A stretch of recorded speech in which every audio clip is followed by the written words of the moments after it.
ఇది చెప్పారు. అంటే లండన్ని మూసీ కాడ కడతాము, మహేశ్వరం కాడ న్యూయార్క్ కడతామని వారు చెప్పారు, చూసుకోండి. రెండో అధ్యక్ష, వారు కొన్ని ప్రశ్నలు అడిగారు. ఆర్టిఫిషియల్ ఇంటెలిజెన్స్ అన్నారు. సరే, ఎవరి ఇంటెలిజెన్స్ ఏంటో ప్రజలు తెలుస్తారు, మాకేం బాధ లేదు. మేము కొంత చదువుకుని వచ్చినాం అధ్యక్ష. మా నాన్నగారు చదివిచ్చారు. నేను మా 2 మాస్టర్ డిగ్రీలు చేసిన. పూణేలో రాహుల్ గాంధీని అంటున్నారా, ఎవరిని అంటున్నారు?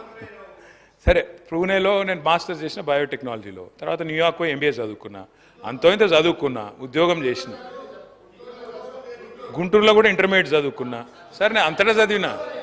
సరే, నేను చదువుకున్నా, సర్టిఫికెట్లు చూపెట్టే పరిస్థితి నాకు ఉంది. వాళ్ళు ఎక్కడ చదువుకున్నారో తెలియదు, ఏం చదువుకున్నారో తెలియదు. నేను మాత్రం చదువుకున్నా, కష్టపడ్డా, ఉద్యోగం సంపాదించుకున్నా. అదే ఉద్యోగం ఇది ఇండియాకి వచ్చినా. మరి నాకు ఇంటెలిజెన్స్ ఉందా లేదా అంటే నేను పోటీ పరీక్షలు రాసిన, జీవితంలో ఇంటర్వ్యూలు అటెండ్ అయినా. మరి ముఖ్యమంత్రి గారి గతం ఏందో నాకు తెలియదు, రకరకాలుగా చెప్తుంటారు కానీ నాకు గతం తెలియదు. నేను అనేది ఒకటే అధ్యక్ష, ఎవరి ఇంటెలిజెన్స్ ఏందో వారు ఇప్పుడు ఏం మాట్లాడినరో నేనేం మాట్లాడినరో మీరు కూడా విన్నారు. నేను వారిని ఏం అనను సార్, ఎందుకంటే వారు ఎలా అదృష్టం. రేవంత్ రెడ్డి గారు వారు అదృష్టవంతులు, కష్టపడ్డారు. నేను I say this with utmost sincere. Revanth, I say this with utmost sincerity. ఒక్క నిమిషం ఆపండి బ్రదర్, ఇట్లాగా. అరే, I'm saying something nice about him, listen. See అయ్యా, మీకు తెలియదు, ఆగండి ఆగండి అధ్యక్ష.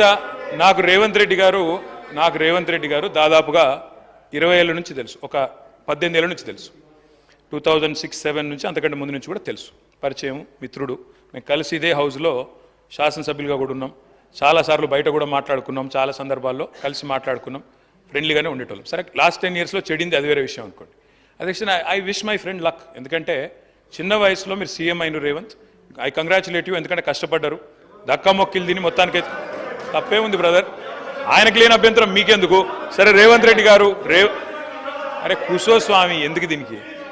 I use to call him Revanth only. What is your problem? Okay, Revanth Reddy గారు మీ వాళ్ళకి బాధ అవుతున్నట్టు. కుసో అధ్యక్ష, సభానాయకుడిని ఆయనకు లేని బాధ మీకెందుకు స్వామి? అధ్యక్ష, రేవంత్ రెడ్డి గారికి అరే నేనేమన్నా భయ్, అరే నేనేమన్నా అసలు? Okay, I withdraw my word. కూర్చోండి. I withdraw my word. కూర్చో. I withdraw my word sir. ఏకవచనంతో వారిని సంబోధించినందుకు బాధ కలిగితే I withdraw my word. KTR గారు సభానాయకుడిని ఏకవచనంతో వాడొద్దనేది సాంప్రదాయం మీకు కూడా తెలుసు. ఎందుకంటే మీరు సీనియర్ శాసనసభ్యులు, మీరు అది విత్డ్రా చేసుకున్నారు, సంతోషం. ప్లీజ్ కూర్చోండి సార్. స్పీకర్ సార్, వారిలాగా నేనేమి ఇట్లా అని లేదు అట్లాంటి పనులు ఏం చేయలేదు. నేనేమంటున్నా అంటే అగౌరవంగా నేను మాట్లాడలేదు. I have the composure and dignity to address the honorable chief minister as chief minister.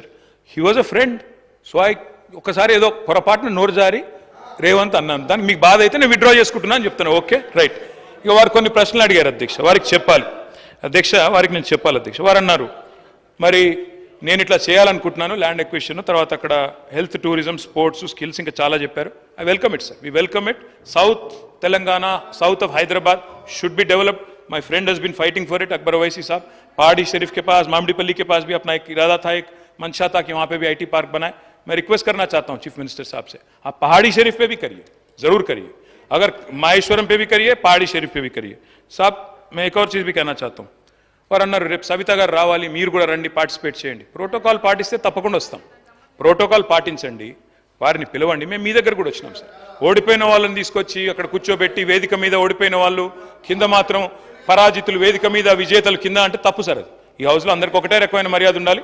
సబితక్కని పిలవండి, ప్రోటోకాల్ పాటించండి, స్థానిక శాసనసభ్యురాలకు గౌరవం ఇవ్వండి, తప్పకుండా వస్తాం. ఎందుకు రామ్ సార్, నిర్మాణాత్మక కార్యక్రమాల్లో 100% వస్తాం. అధ్యక్ష, వారన్నారు ఆజామాబాద్ ఇండస్ట్రియల్ ఏరియా గురించి అన్నారు. ఆజామాబాద్ ఇండస్ట్రియల్ ఏరియా గురించి I request the honourable chief minister to please know the facts. Azamabad industrial area allot చేసింది దాదాపు 40-50 ఏళ్ల కిందట, సబ్జెక్టు కరెక్షన్, దశాబ్దాల కిందట. దాని పర్పస్ నెరవేరిన తర్వాత తప్పకుండా దాన్ని కన్వర్ట్ చేసుకునే అధికారం ప్రభుత్వానికి ఉంటుంది. ఆ పర్పస్ ఏదైతే ఇండస్ట్రీ పెట్టారు, నడిపారు, కొంత కాల పరిమితి కూడా ఇచ్చింటారు కండిషనల్ అలాట్మెంట్లో, అది నెరవేరిన తర్వాత మార్చుకోవచ్చు. కానీ ఏ పర్పస్తోనైతే ల్యాండ్ ఎక్వైర్ చేశారో ఆ పర్పస్ నెరవేరకుండా మీరు అక్కడేదో వేరే చేస్తానంటే మాత్రం తప్పకుండా చట్టం అడ్డం వస్తుంది. దయచేసి చూసుకోవాలని ముఖ్యమంత్రి గారికి I'm alerting you sir, I'm alerting you, rest is yours. తర్వాత మీరు అన్నారు కొన్ని విషయాలు నాకు సూటిగా సమాధానం చెప్పన్నారు, సూటిగానే చెప్తున్నా. పెండింగ్ అరియర్స్ ఉన్నాయన్నారు. ఎస్, పెండింగ్ అరియర్స్ ఉండే 270 కోట్లు. మళ్ళా మా ప్రభుత్వమే వస్తుంది, అది కంటిన్యూటీలో భాగంగా ఇచ్చేస్తామనుకున్నాం. 5 ఏళ్ల నుంచి కొన్ని పెండింగ్ బకాయిలు ఉన్నాయి, అట్లాగే ఇద్దామనుకున్నాం. మా ప్రభుత్వం రాలేదు, మీ ప్రభుత్వం వచ్చింది. Government is a continuous institution. మేము అధికారంలోకి వచ్చినాడు ఫీజు రీయింబర్స్మెంట్ బకాయిలు 1800 ఉండే, మేము క్లియర్ చేయలేదా? It's a continuous institution. ఇవాళ మీరున్నారు, రేపు ఇంకోరు వస్తారు, ఎల్లుండి ఇంకోరు వస్తారు. It's a continuous institution, please remember that. మీరు ఇంకో మాట అన్నారు, ఫస్ట్ ఇయర్ బతుకమ్మ చీరలు పెట్టినప్పుడు సూరత్ ఏదో స్కామ్ ఆడికెళ్ళి కొనుక్కొచ్చిందన్నారు. ఈ రోజు సెక్రటరీ శైలజా రామయ్య గారు ఉన్నారు, వారే ఆ రోజు హ్యాండ్లూమ్స్ డైరెక్టర్గా ఉన్నారు.